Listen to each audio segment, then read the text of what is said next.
Hi hello అండి అందరికీ నమస్కారం అండి ఫ్రెండ్స్. ఇక తిరుమలలో ఘోర విషాదం పరిస్థితి చాలా దారుణం అంటూ అప్డేట్ అయితే రావడం జరిగిందండి.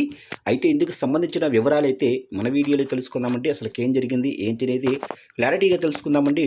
వీడియో పూర్తి వరకు చూడండి ఫ్రెండ్స్, అప్పుడే మనకి పూర్తి సమాచారం అయితే తెలుస్తుంది. ఇక లేట్ చేయకుండా టాపిక్లోకి వెళ్ళిపోదాము. ఇక తిరుమలలో రోడ్డు ప్రమాదం జరిగింది. మొదటి ఘాట్ రోడ్లో కారు అదుపు తప్పి పెట్టగోడను ఢీకొని 15 అడుగుల ఎత్తు నుంచి కింద పడిపోయింది. 22వ మలుపు వద్ద జరిగిన ఈ ప్రమాదంలో ఒకరు మృతి చెందగా మరో నలుగురికి స్వల్ప గాయాలయ్యాయి. క్షతగాత్రులను తిరుపతి సిమ్స్ ఆసుపత్రికి తరలించారు. బెంగళూరులోనే గొట్టిగేరికి చెందిన సతీష్ కుమార్ తన కుటుంబ సభ్యులతో కలిసి కారులో తిరుమల శ్రీవారి దర్శనానికి వచ్చారు. తిరిగి వెళ్తున్న క్రమంలో ఈ ప్రమాదం జరిగింది. ఇక సతీష్ కుమార్కు తీవ్ర గాయాలు కాగా కుమారుడు సాయి శ్రీనివాసు, కుమార్తె సింధు ఉడత్, మనవరాలు తియా, నైరాకు స్వల్ప గాయాలయ్యాయి. ఇక సతీష్ కుమార్ చికిత్స పొందుతూ మృతి చెందారు.